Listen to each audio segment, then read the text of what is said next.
Good day. We are now going to have a devotion regarding testing of spirits. So, hindi sapat kung talagang may ebidensya tayo ng kaligtasan, dapat meron tayong pagkakataon na pag-aralan ng salita ng Diyos para kalabanin ang mga masasamang espiritu. Kung ating i-analyze, mga kapatid, ito na yung panahon na kailangan maging matibay tayo. Huwag tayo magpadala sa mga katuruan para lang to make us feel good. Pagka nagkaroon tayo ng feeling to be good, kailangan yung ating, hindi lang feelings, yung thinking natin must be good. And when we apply it to our hearts, it must be good. Kasi importante sa puso natin, sa isipan natin, at sa ating pakiramdam, nagsisynchronize yan. Hindi pwedeng hindi. Maraming Kristiyano ngayon, hindi sila na-equip, madaling matukso, madaling bumagsak. Parang ako noon. Na-discover ko itong katotohanan to nung nalaman ko na nalaman ko yung katotohanan na mahalaga pala yung magsuri ng Biblia. Sabi nga sa John chapter 5 verse 39, kailangan isuriin ang kasulatan. Yan ay inutos ni Jesus Christ. Kaya yung kasulatan na tinutukoy niya during his time was the Old Testament. Until the time na nung siya'y nangaral, doon na nagpatuloy ang salita ng Diyos. Si Jesus Christ is the living Word of God na talagang was made in the flesh, sabi sa chapter 1 verse 14. So, pero hindi tayo masyado magko-concentrate dyan, mga kapatid. Ating pag-aaralan yung the test of the spirits. Una-una, pag-aaralan natin yung sign ng mga evil spirits. Huwag tayo pumunta muna sa tukso, sa trial, maaayos yan. Kailangan muna natin malaman yung step by step. Ito yung first and second testing, of the spirits na dapat nating malaman. Number 1, ano yung sign ng taong nalinlang at yung totoong mananampalataya sa Diyos? Una, meron sinasabi si Jesus Christ sa chapter 5 verse 43. I'm using the English Standard Version. Ang sabi, I have come in my Father's name, and you do not receive me. If another comes in his own name, you will receive him. Ako'y dumating sa ngalan ng aking Ama, ngunit hindi niyo ako tinanggap. Pero kung may darating sa kanyang sariling pangalan, tatanggapin niyo siya. Dito nakita natin na ang context nito ay yung panahon ni Jesus Christ. Maraming tao believe na believe, kahit sa application ngayon.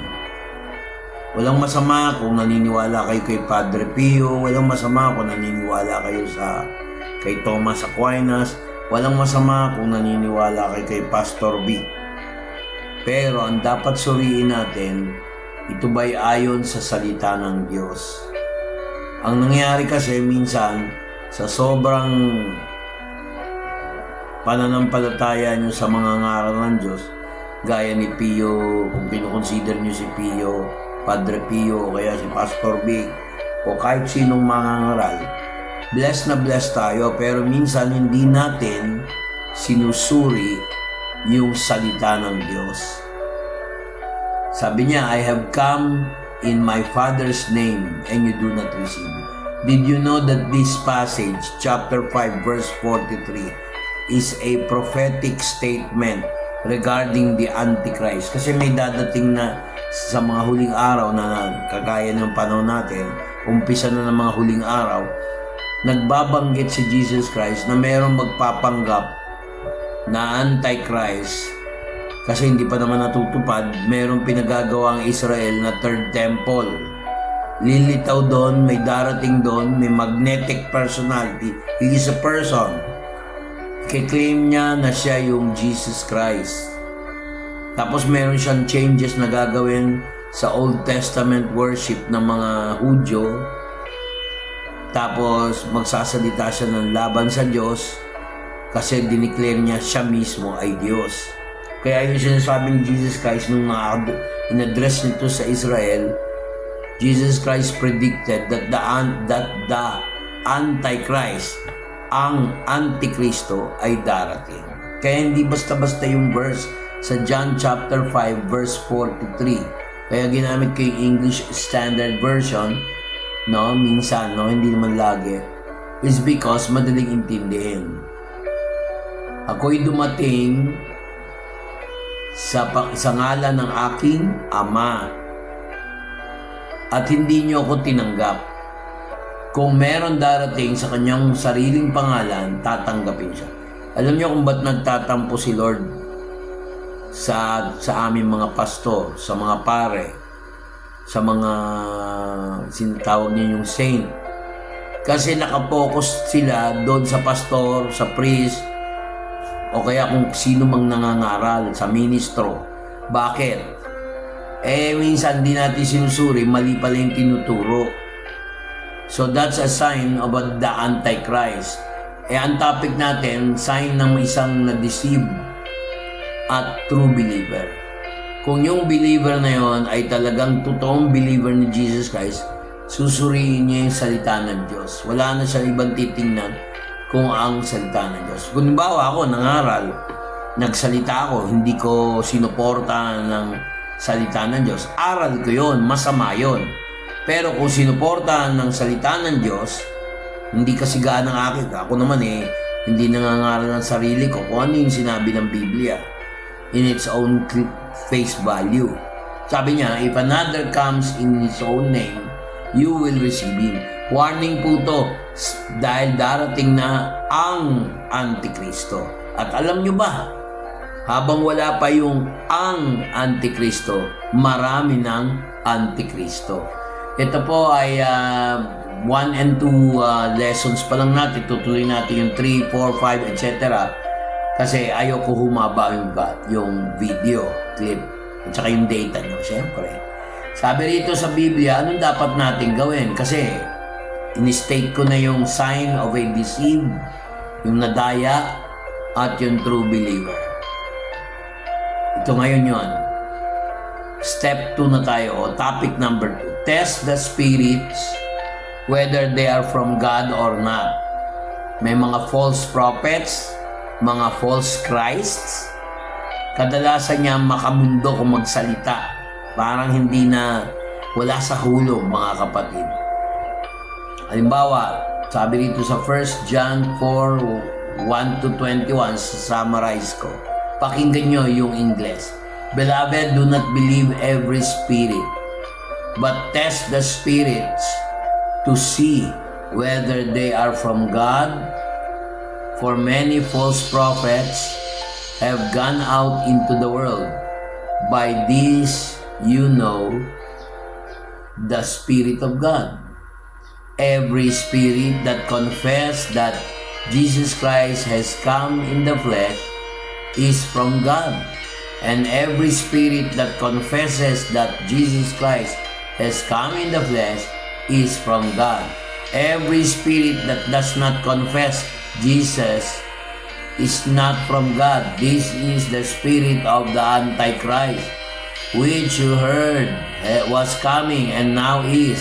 in the world already. Little children, you are from God and have overcome them, for he who is in you is greater than he is in the world. They are from the world, therefore they speak from the world. Hanggang dito na lang po tayo sa topic na to, dahil maraming elements. Number 1, ina-address ni Juan, Apostol Juan, na huwag nating paniwalaan lahat ng espiritu. Kailangan i-test mo. Hindi ko naman sinabing maging paranoid kayo, pero maging maingat po tayo kasi baka kung ano-ano tinuturo. Katulad dito, sabi, huwag kayong maniwala sa bawat espiritu. Minsan nagde-demo, kaya ako maingat ako sa mga paggamit ng mga may vision, paggamit ng may seer. Kailangan lahat ng sinasabi nila walang deception. Kaya may inam, i-check mo sa Word of God yung pinapractice natin. Kung ito'y biblical, pangalawa, yung sinasabi ayon sa kalooban ng Diyos. Kung may instruction ng Lord sa'yo, kailangan i-double check mo. Kadalasan, pag gumagamit, for example, meron tayong kinukonsultang seer, dapat hindi bababa sa 2 o 3. Kaya sa atin yun ang minimum. Ngayon, may supporting verse tayo doon na itatopic natin yung sa susunod na video na ito. Ang sabi, test the spirit. Mga minamahal, huwag kayong maniwala sa bawat espiritu. Ngunit, suriin ang mga espiritong ito at tingnan kung sila ay galing sa Diyos, sapagkat maraming bulaang propeta na lumabas sa lupa. Sa pamamagitan nito, malalaman nyo ang espiritu ng Diyos. Bawat espiritu na nangungumpisal na si Jesucristo ay dumating na sa laman ay galing sa Diyos. Ngunit ang bawat espiritu na hindi nangungumpisal na si Jesus ay hindi mula sa Diyos. Ito ay espiritu ng Antikristo. Narinig nyo na siya'y dadating at ngayon siya ay nasa daigdig na. Mga maliliit na bata, kayo ay nasa Diyos. Paglabanin niyo sila, sapagkat yung nasa inyo ay higit pa doon sa nasa lupa.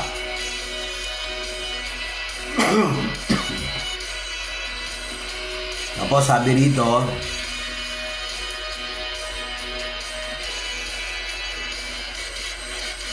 ito, sila ay mula sa daigdig, ngunit nagsasalita sila ayon sa daigdig, nakikinig ang daigdig sa kanila. Excuse me po.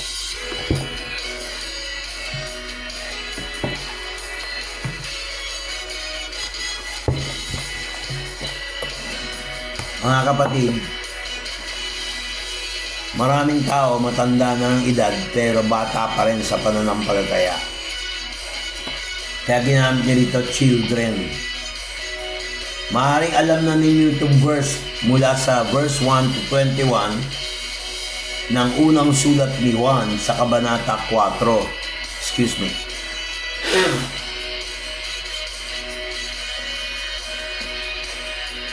Ngayon mga kapatid, pansinin nyo to. Huwag daw paniwalaan lahat ng espiritu. Kahit ako, huwag niyong paniwalaan. Kung wala sa Biblia, walang panawagan ng Diyos sa akin. I-test nyo daw yung mga espiritu. Suriin nyo kung sila ay galing sa Diyos. Sapagkat daw maraming bulaang propeta o mga ngaral ang lumabas sa daigdig. Sabi rito, sa pamamagitan nito, malalaman nyo ang espiritu ng Diyos. Number 1, pag yung tao o kahit sino hindi binabanggit na si Kristo ay nagsalaman. Diyos kasi siya, nagsalaman. Ito'y galing sa Diyos. No? Kung ang tao nagsasabi o nagpapatotoo, nangungumpisal na siya si Kristo ay nagsalaman na dati. Pero lahat ng espiritu na nagsasabing si Jesus ay hindi mula sa Diyos, yan ay Antikristo. Daig pa yung ibang tao, daig pa yung mga Muslim eh. Yung mga Muslim, sinasabi, si Jesus galing sa Diyos eh. Ngayon, kung ikaw yung Muslim at alam mo na si Jesus hindi galing sa Diyos, fake na Muslim ka. So, katakutan nyo yung salitang Antikristo.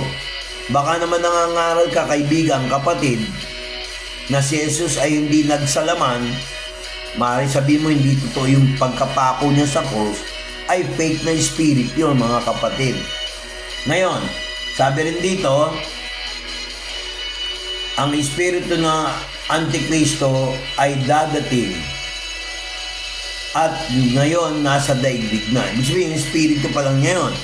Paano ko yung grand manifestation in the flesh? Yung Antichrist ay pupunta sa 3rd Solomon, sa Israel, sa Jerusalem. Yun yung ang Antichrist o yung tinatawag nating the Antichrist. Alam niyo na may ibig sabihin ng anti eh. Di ba? Anti. Laban kay Kristo. Hindi yung anti-siya, yun. Antikristo. Ngayon, sabi niya dito, narinig, kasi ganito yan, dalawa na yung dumating dito. Yung una, si Kristo, yung nagpapako sa krus, nagdanak ng kanyang dugo, namatay na siya, nabuhay muli. Yon ang tunay na Kristo, yung nasusulat. May dadating, Antikristo, magpe-perform ng miracles. Nasa kanya yung lahat ng solusyon. Kaya niya isolve ang problema. Tapos, magsasalita siya labang kay Kristo, Jesus, na nasa Biblia, na ating na-encounter, nung ating tinanggap si Jesus Christ bilang Panginoon at tagapagligtas. Yung Kristong nabuhay muli. Marami nakakalimot dun eh. Yung risen Christ Jesus na nasa langit at ang kanyang spirit nagmamanifest ngayon. Pero wala siya sabi, nandito si Kristo literally, ay iba yon, hindi pa panahon yon, wala pa rapture, no? Kaya sabi dito, little children, you are from God and have overcome them. In-overcome daw ng mga totoong bata sa Panginoon, mga anak ng Diyos, children of God, tayo yun, hindi yung children of God na sekta. Ito ay nagtagumpay dahil kay Kristo Jesus. Sabi rito, yung Antikristo daw, yung mga labang kay Kristo, ay mula sa daigdig o mundong ito. No? O sa lupang ito. Nagsasalita sila patungkol lang sa mundong ito. Pero nakikinig ang lahat ng makamundo, lahat ng tao nakakakita lang sa kanyang ginagawa na false miracles and signs and wonders na pampisikal. Pati pagsasalita, may demonic spirit. Kaya i-test nyo ang espiritu kung ito'y sa Diyos. Ito yung mga false prophet, laging makamundo. Halimbawa, ito. Ang problema natin, environment. Kailangan ganito, ganyan. Walang masama doon. Kasi part din ng tao yung nature eh. Pero kung sasabihin mo, kasi may global warming, ganyan. Tapos hindi niya sinasabing ang Diyos ay tutulong sa atin, the Lord can heal our land, ay mali yun, mga kapatid. Although talagang sinasabi sa 1 Peter 3:19, the elements of the earth shall melt. Kaya may global warming. Kaya natutunaw yung mga yelo sa Antarctica, kung ano-ano nakikita ng mga scientists, kung ano-ano iniisip na hindi naman sila sigurado. Nilalagyan nila ng katakutan ang sarili nilang paniwala. Sa Diyos, hindi ganun ang turo. Binibigyan tayo ng encouragement paano labanan ang mga problema sa tulong ng ngalan ni Jesus, yung biblical Jesus Christ. Mga kapatid, hanggang dito na lang. I hope you are blessed. Pero meron pa tayo, no? Number 3. Binibigyan tayo ng warning ng Lord na meron mga false prophet, false teachers. Example, no? Mga hearsay.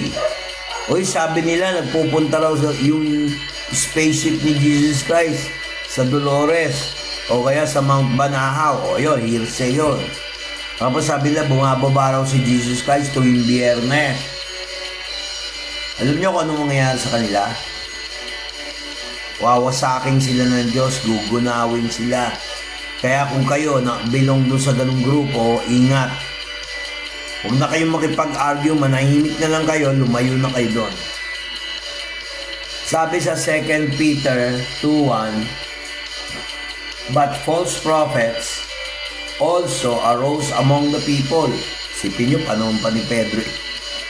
Just as there will be false teachers among you, who will secretly bring in destructive heresies, denying the master who bought them, bringing upon themselves swift destruction. Ngunit may mga bulaang propeta ang lalabas mula sa kanilang bayan at magkakaroon ng bulaang guro o bulaang manunuro mula sa inyo at palihim na dadalhin sa inyo ang mga paninirang sabi-sabi. At tingnan nyo at tinatanggihan ang guro na nagbili sa kanila. Dinadala nila sa kanilang sarili ay mabilis na panunuksa o panunukso. So mga kapatid, mag-ingat po tayo sa warning na to sa 2 Peter 2:1. But the false prophets also arose among the people, just as there will be false teachers among you, who will secretly bring in destructive heresies and denying the master. Father God, i-bless mo lahat ng tao na nakikinig dito. Bigyan mo sila, ingatan mo sila ng iyong banal na espiritu at apoy sa ngalan ni Jesus. I hope meron tayong natutunan ngayon tungkol sa testing of the spirits, whether they are of God or not.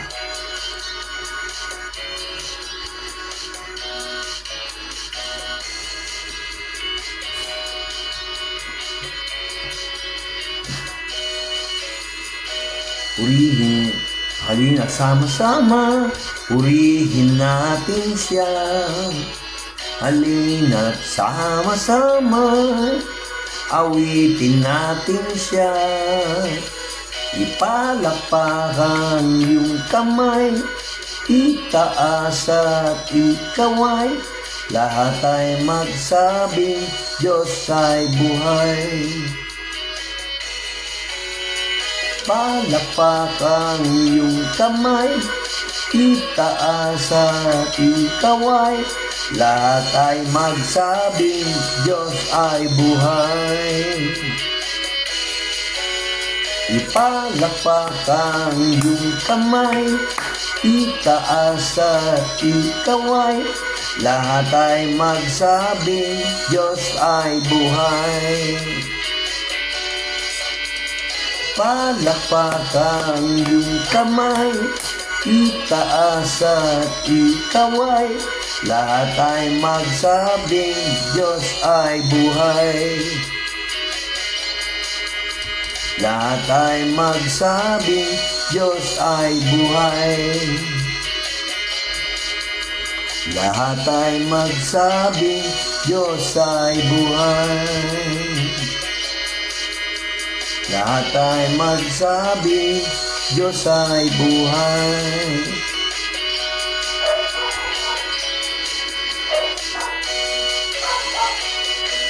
Purihin ang Diyos sa ating buhay.